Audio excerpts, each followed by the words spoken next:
오늘은 갈라디아서에 대한 참 복음과 다른 복음에 대해서 의진이에게 얘기하고 싶어요. 의진이는 성령을 받으면 침례받고 전도하고 병 고치는 일을 하게 된다고 생각하는데 이것은 성경적인 말씀에 볼 때 다소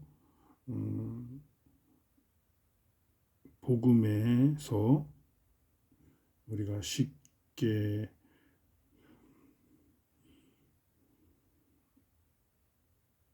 떨어져 나가는 그러한 잘못된 복음을 받아들일 가능성이 많아요.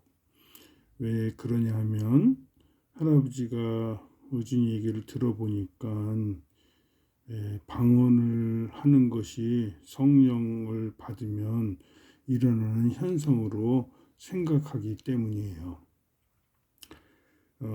우리가 말씀 복음을 보면은 하나님으로부터 우리가 오는 영의 말씀인데 이 말씀이 사람을 기쁘게 하느냐 하나님을 기쁘게 하느냐 하는 문제에 대해서 생각해 봐야 돼요. 이러한 복음은 배우거나 누구한테 받아서 되는 것이 아니라 예수 그리스도의 계시의 말씀에 의해서 우리가 이러한 복음을 받게 되는 거죠. 그러면 우리가 성령을 받는 것은 율법의 행위로서 받는 것이 아니라 믿음에 관해서 들음으로 말미암아 성령을 받게 되는 거예요. 성령을 받게 된다는 그 말 자체는 우리가 의롭게 되는 것인데 성경에서는 율법의 행위로서는 의롭게 받을 수 없다고 얘기하죠.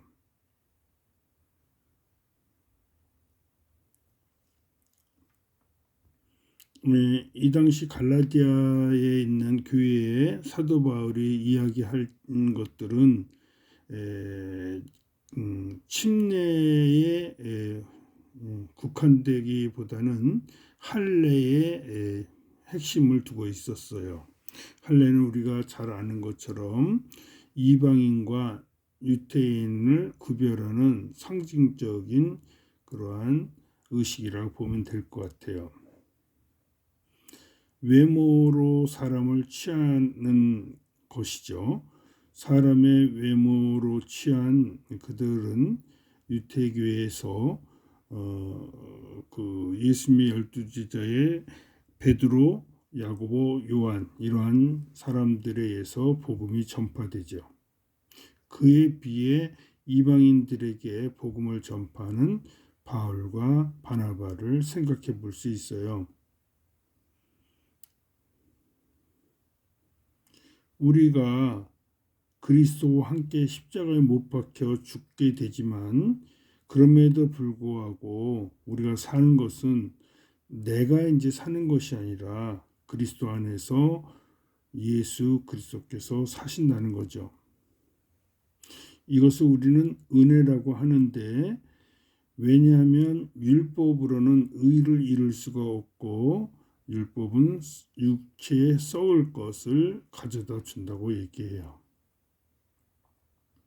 성령은 육신과 병행할 수가 없어요. 즉 육신의 행위, 율법의 행위로는 우리가 의롭다 함을 받지 못해요. 아브라함에게 내 씨가 창대하리라고 하셨던 것은 너 안에서 모든 민족들이 복을 받으리라 했어요. 저주인 죽음이 사라지고 영생하는 하나님의 씨가 율법으로 말미암아 이루어지는 것이 아니라 확정하신 언약으로 이루어지는 거죠. 이 복음은 율법 이후에 온 것이 아니라 이미 430년 전에 율법이 생기기 전에 하나님께서 확정하신 계시와 언약인 것이죠. 이러한 믿음을 통해 성령을 약속으로 받게 되는 겁니다. 즉 성령은 복음을 받아들일 때 받게 되는 거죠. 그러면 이 성령을 받은 결과는 방언이나 침례나 이런 것들이 아니라 그리스도의 옷을 입는 것인데, 그리스도의 옷을 입었기 때문에 우리는 양자로서 하나님 나라의 상속자가 되는 거죠. 때가 되어 우리가 양자로서 초등 학문인 율법에 속하는 자가 아니라 자유로운 여자인 사라, 즉 하갈의 종의 몸에서 난 그러한 신의 산이 아닌 예루살렘에서 태어나는 자가 되는 거예요.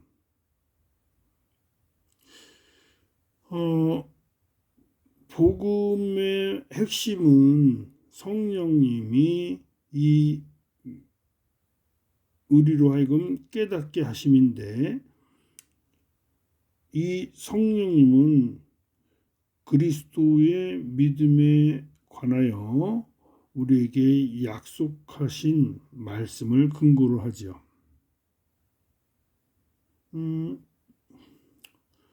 방언을 말하면 그것이 그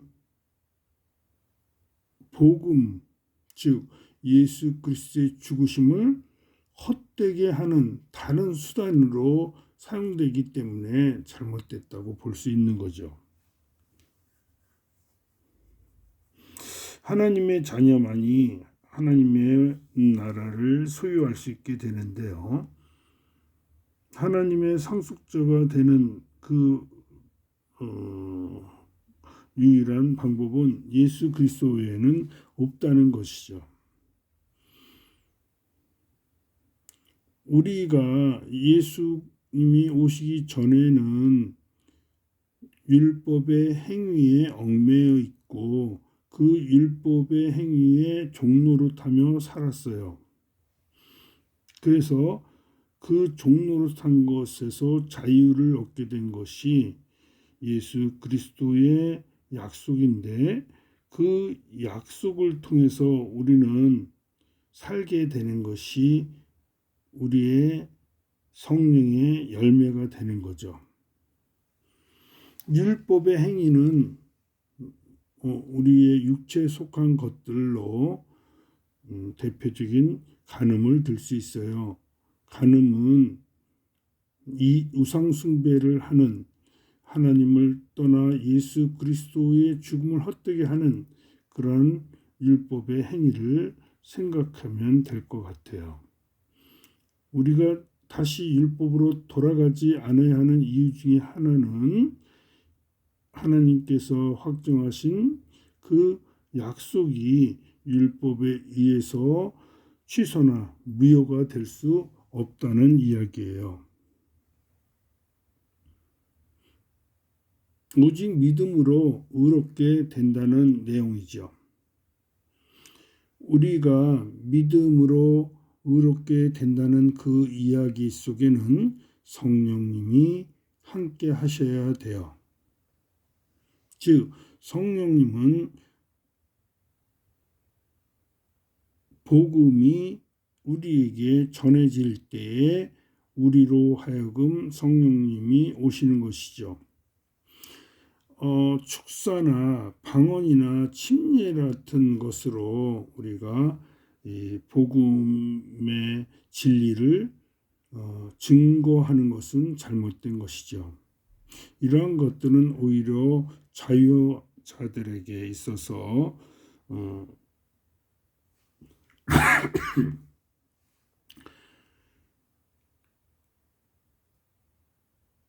생명이 없는 죄에 속박되는 그러한 모습으로서 우리를 감옥에 가두게 되는 것이죠. 쉽게 얘기하면 율법을 지키면 우리의 행위가 거룩해지나요?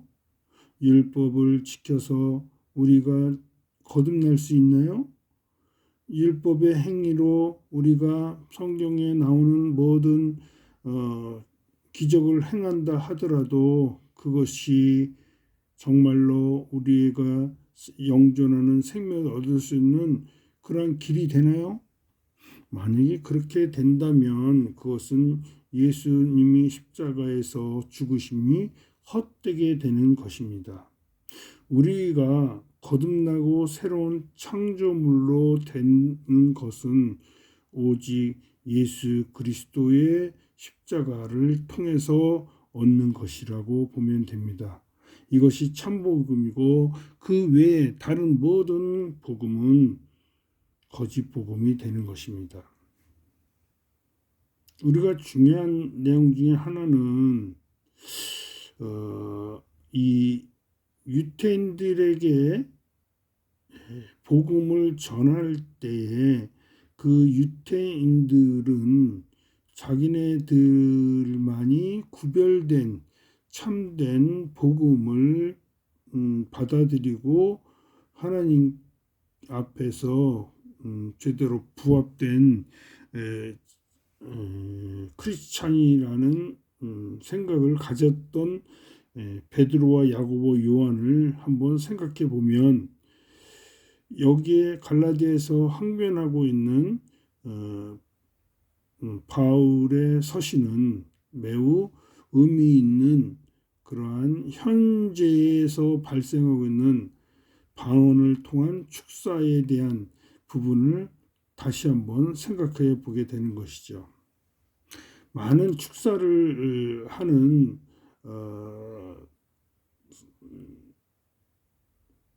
선교사나 목사들을 보면 그들은 하나님의 이름으로 그러한 기적을 행한다고 합니다. 근데 그것이 왜 필요할까요? 하나님은 우리로 하여금 그러한 행위를 원하실까요? 결코 하나님은 그러한 행위 자체를 우리에게 요구하지도 않습니다. 그것은 그러한 것들이 이루어지는 과정에서 살펴볼 때 복음을 가리는 일만 하기 때문입니다. 사람들은 자기가 하나님의 능력을 받아서 하나님께서 그러한 기적을 이루어 주신다고 합니다. 얼마나 터무니없는 이야기입니까?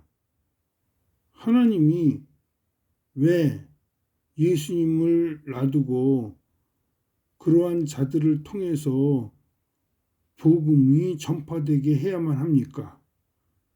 성경이 그렇게 쓰여 있습니까?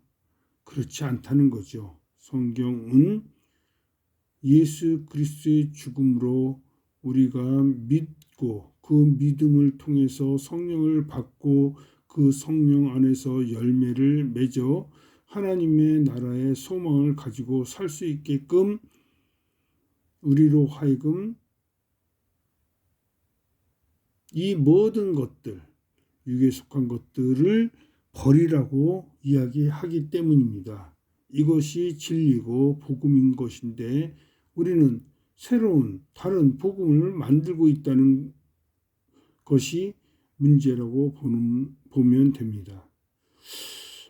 따라서 그 당시 유태인들에게 행해졌던 그리스도의 복음이 이방인에게 전파되는 것이 합당하다고 여겨지는 것이 여겨지게 되는 이유가 될 것입니다. 결국 베드로와 야고보와 요한도 사도 바울의 이 신앙에 대해서 나중에는 받아들이게 되는 것이죠.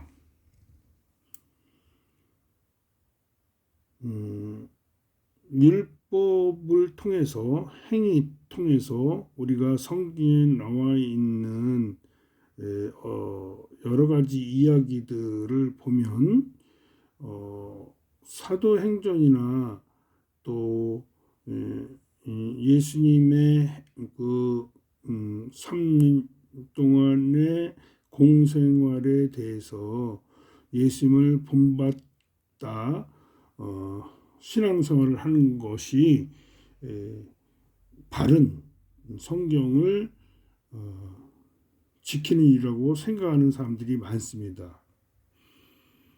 하지만 그런 것들을 지켜보면서 느끼는 것이 하나 있지요. 정말로 그런 것이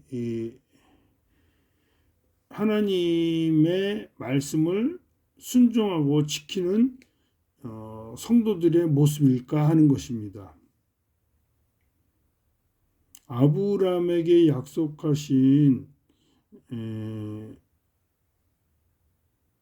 씨는 뭘까요? 내 씨가 번성하라고 얘기하셨고 복을 받으라고 얘기하셨는데 그것은 아브라함에게 약속하신 복음의 내용이 아닐까요? 이 씨는 예수 그리스도를 이야기합니다. 이 씨를 통해서 우리가 모든 생명의 소망이 이루어진다고 약속하신 것입니다. 다른 약속은 결국 이 하나님의 약속을 변개하거나 취소하거나 부유하게 하는 조건이 될 수 없다는 것입니다.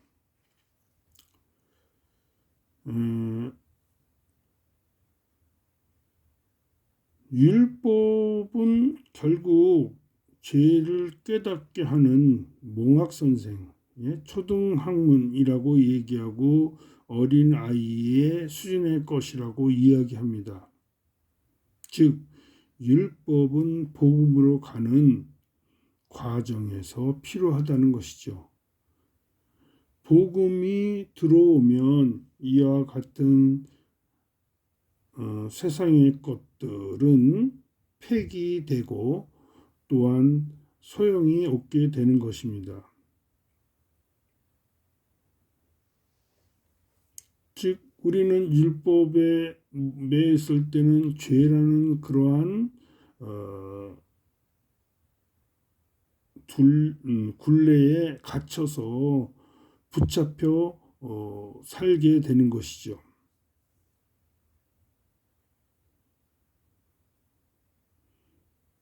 우리는 참 복음으로 말미암아 모든 조건에서 하나가 되는 것이죠. 이방이나 유대인이나 복음을 받아들이고 성령 안에서 살면 하나님의 나라의 상속자가 되고 하나님의 아들로서 양자로서 약속받는 사랑받는 자들이 다 된다는 하나의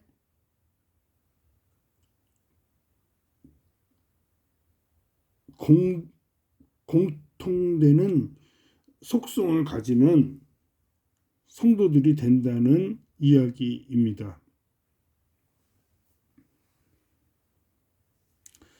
즉 종의 멍에에서 상속자인 아들의 신분으로 거듭난다는 이야기를 할 수 있고 이러한 거듭남을 통해서 우리는 사망에서 영생을 얻는 소망 속에 사는 자들이 된다는 것입니다.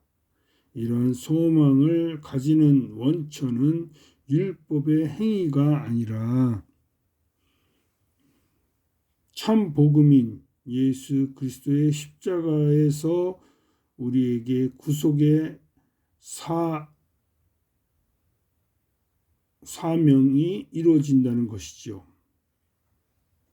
우리는 하나님의 아들로서의 신분으로 하나님을 아버지라고 부르짖게 되는 것이고, 종이 아닌 아들로서 그리스도를 통한 하나님의 상속자가 된다는 것이죠. 이러한 하나님의 상속자가 되는 조건에 우리가 침례와 방언과 축사와 전도와 봉사와 헌신과 11조와 이 모든 율법의 행위들이 앞설 수는 없다는 것입니다. 그러면 이런 것들을 폐해야 하는가 하는 문제에 대해서는 사도 바울은 분명히 얘기했어요. 이런 율법을 완성시키는 예수 그리스도로 말미암아 이 모든 것들을 다 이루신다는 것입니다.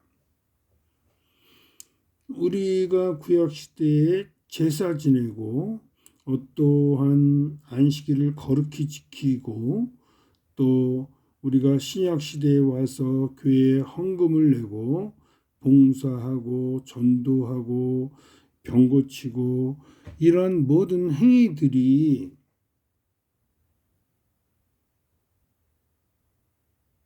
결국은 예수 그리스도의 십자가의 죽으심으로 완성됐다는 것을 믿음으로 받아들이게 되면 그때 성령님께서 임재하신다는 것입니다. 결국은 이 믿음을 통해서 성령을 약속으로 받게 된다는 것인데, 이 부분에서는 우리가 알아야 할 것이 있는데,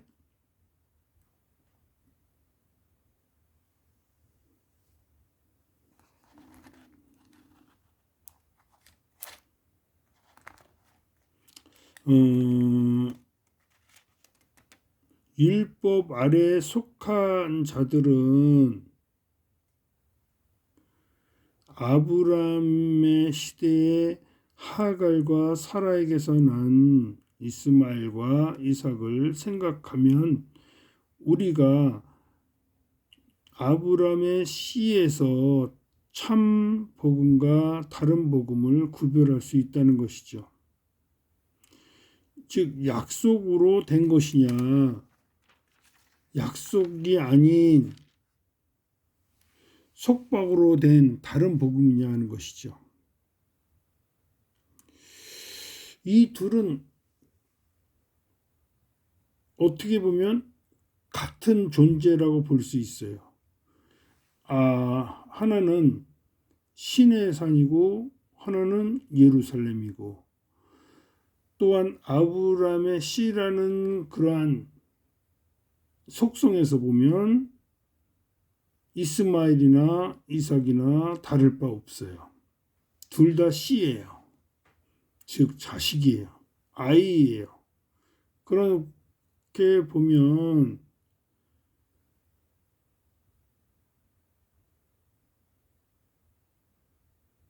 이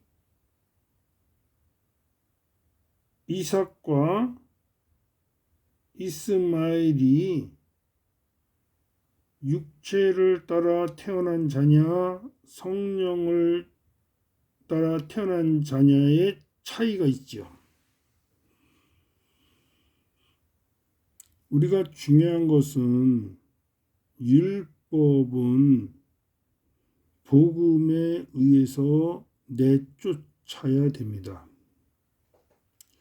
노예 여자의 아들은 자유로운 여자의 아들과 함께 상속자가 될 수 없기 때문입니다. 이 노예 여자의 아들, 즉 이스마엘, 하갈의 종의 자식은 아브라함으로부터 상속자가 되지 못하는 것이죠. 이 노예의 종 하갈의 아들인 이스마엘은 아브라함의 족보에 들어갈 수 없다는 것입니다. 그들도 시내산에서 십계명을 받았고 아브라함으로부터 낳은 자식인데도 불구하고 율법에서 속한 것은 복음에서 함께 할 수 없다는 것이죠. 좀 쉽게 얘기해서 다르다는 것입니다.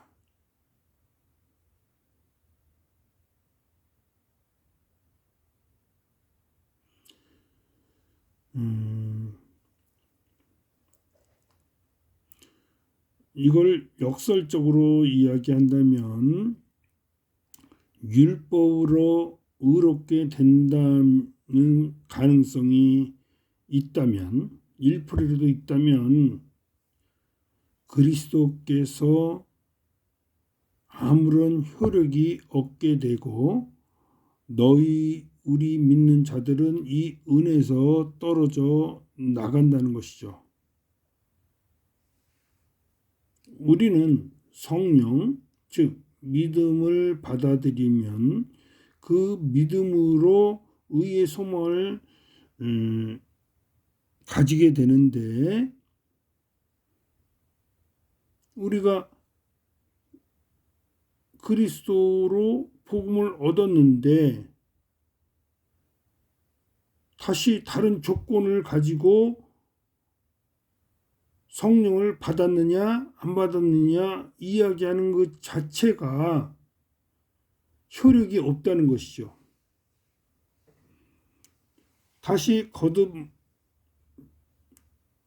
강조해서 이야기하면 예수님의 참 복음으로 우리가 의인이 칭함을 받고 하나님의 자녀의 상속자로서 자격을 얻었는데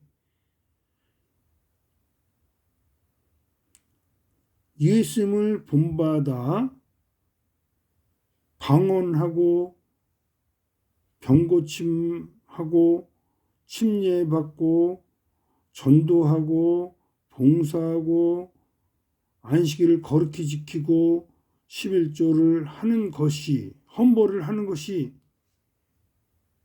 다시금 그러한 자격을 얻는 조건으로 작동한다는 것이 그렇게 해야만이 바르게 예수를 믿는다고 이야기하는 것이 아무 소용이 없다는 것이죠.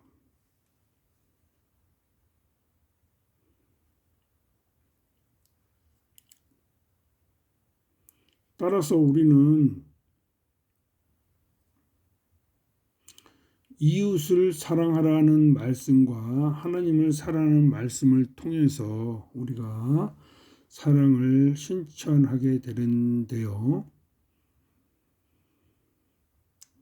우리가 이러한 사랑의 근본은 우리에게 자유를 주신 예수 그리스도로 말미암아 실천하게 된다는 것이죠. 따라서 우리가 성도 간에 물고 삼키는 그런 행위는 이러한 사랑을 소멸하게 되는 일이 된다는 것이죠. 예수 그리스도의 복음을 받아들인 자들이 어떠한 신앙생활을 하는 데 있어서 중요한 행위가 필요한데 그런 행위들이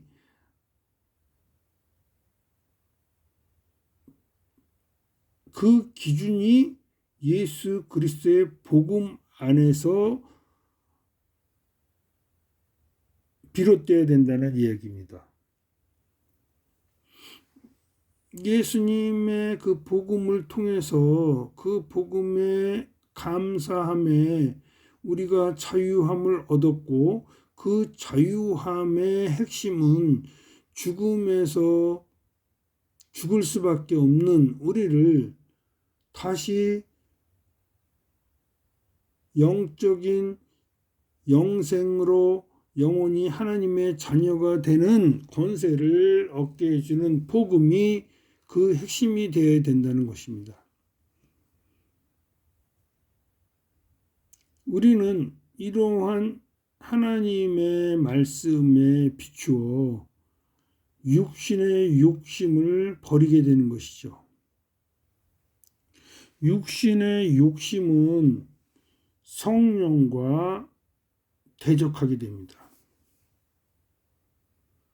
육신의 욕심이란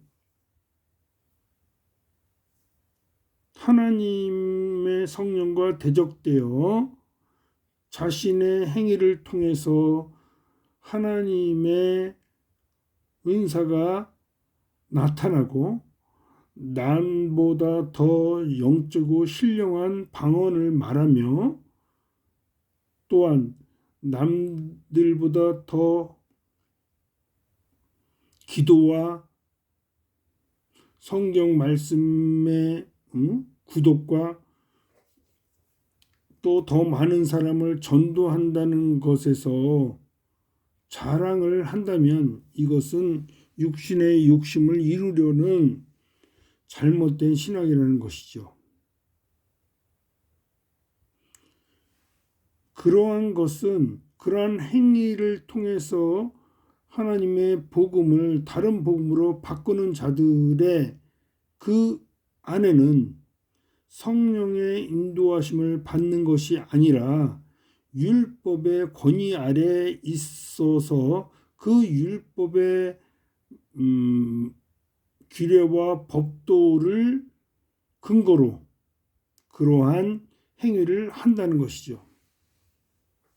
이러한 율법의 그러한 규례와 법도에 대한 행위들이 바로 육신의 행위들이라고 이야기하는 것이고 그러한 것들은 복음을 위반하는 행위로 나타나는 거죠. 대표적인 다툼인데 그 다툼은 결국 육신의 자랑을 근거로 하고 그 육신의 자랑은 육신의 행위가 근거로 되며 그 육신의 행위의 기초는 율법에 근거하여 자신이 거룩하다고 생각하는 데에서 시작된다고 보면 됩니다. 이러한 것들의 결과는 하나님께서 결단코 하나님의 나라에 상속받지 못하는 것들이라고 얘기하는 것이죠. 그러면 성령의 열매는 복음을 받아들인 자들의 마음 상태는 영적으로 사랑과 희락과 화평과 온유와 절제와 선함과 양성과 이러한 부드러움과 오래 참음과 선함인데 이 모든 것들은 복음 즉 예수 그리스도의 십자가에서 자신은 죽고 내 안에 예수 그리스도가 삶으로써 이루어지는 열매가 되는 것이죠.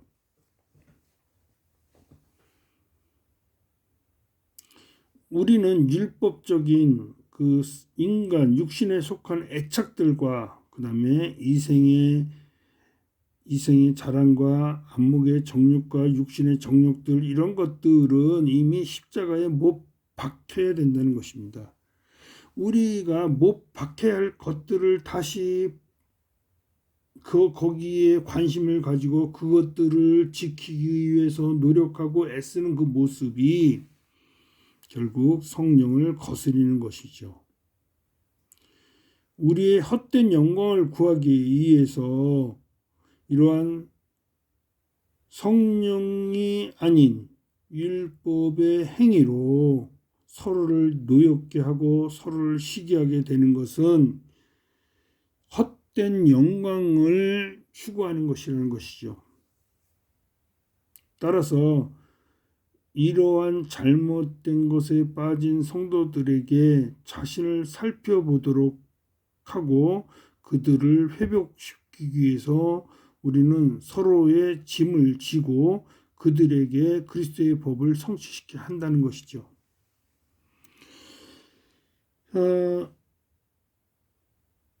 중요한 것은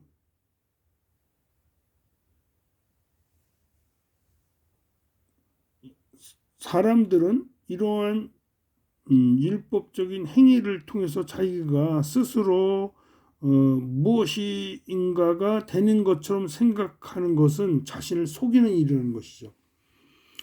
예수님 앞에서 모든 사람들은 다 죄인의 모습이 되어야 정상이라는 것이죠. 예수님 안에서 우리가 모든 사람이 하나라는 것은 차별이 없다는 것이죠. 예수님이 우리 안에 오시기 전에는 종도 있었고 또 잘난 자도 있었고 또 여자와 남자도 있었고 차이가 있었음에도 불구하고 우리는 예수님 안에서 이 모든 것이 하나로 여겨진다는 것이죠. 즉 하나님 나라의 상속자인 자녀로서 아이들로서 존재한다는 것입니다. 그렇기 때문에 우리가 어떠한 신앙을 지키는 자들이 믿음을 받은 자들이 행동하는 그 행동 자체에서 뭔가 구별되고 나는 잘한다, 남보다 다르다, 남에 비해서 뭔가 하나님을 잘 섬긴다고 하고 생각하는 그러한 일 자체가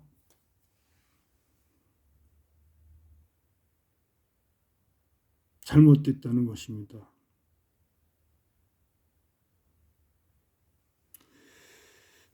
이런 것들이 하나님을 조롱하는 것이고 하나님을 속이는 일이 되는 것입니다. 이러한 자신의 육신에게 심는 자는 육신으로부터 썩어질 것을 거두고요. 성령으로 심는 자는 성령으로부터 영원한 생명을 얻는다고 성경은 말하고 있습니다.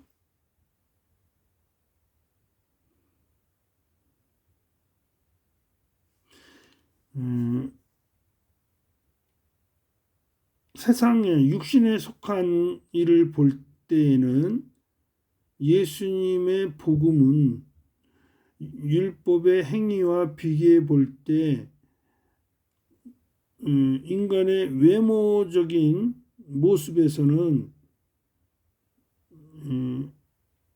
자랑할 게 없을 수도 있습니다. 아니 오히려 예수님만 자랑하는 것이 자기의 행위가 자랑받을 수가 없는 것이죠. 육신으로 잘 보이고자 하는 자들이 대표적으로 이 갈라디아에서는 할례를 받는 것으로 나옵니다.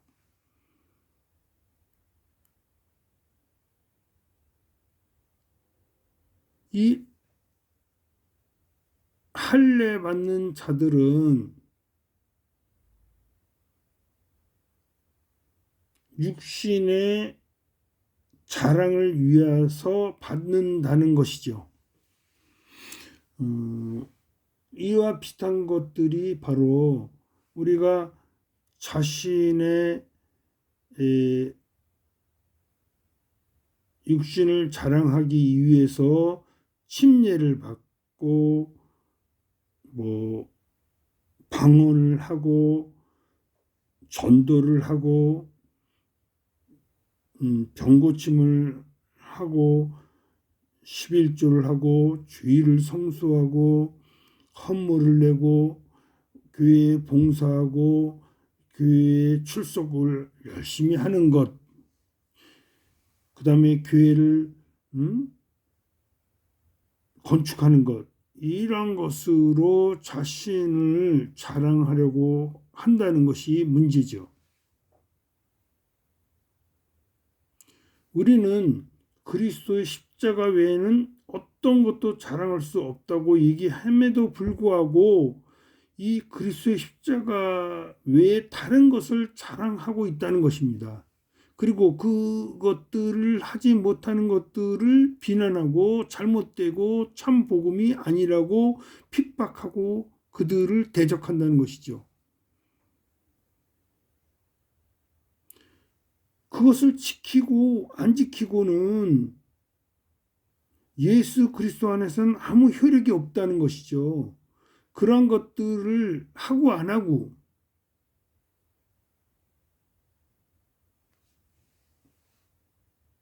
그것이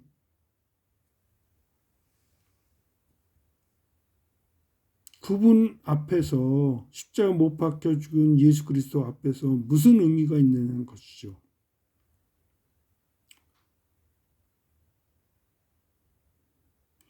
우리는 예수 그리스도 안에서 새롭게 태어난 새로운 창조물로서 거듭났다는 것만이 중요하다는 것이죠. 그 외의 것은 다른 복음이라는 것이죠.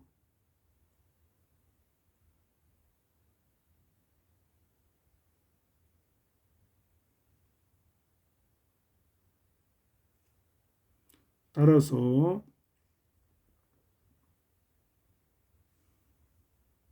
이러한 참 복음을 우리가 지키고 그 지킴 속에서 살아나가는 우리의 모습이 진정한 예수님에 대한 바른 복음을 받아들이고 성령 안에서 사는 자들로 육에 속한 것이 아니라 성령에 속해서 오직 믿음으로 말씀의 계시와 이 약속을 우리가 믿고 살아가는 성도가 필요하다는 것이죠.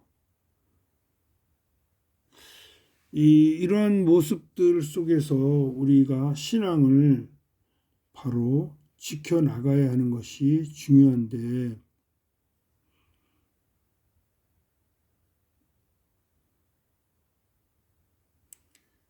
이러한 복음을 아브라함의 씨를 전하는 것이 선을 행하는 것이라고 성경은 얘기하는 것입니다. 이러한 선을 행한다는 것이 육에 속한 이 땅에 속한 것들로 생각하여 불의웃을 돕는다든지 그들에게 착한 일을 한다든지 또 그들로 하여금 교회에 인도한다든지 하는 것으로 잘못된 율법적 행위를 강요하는 것은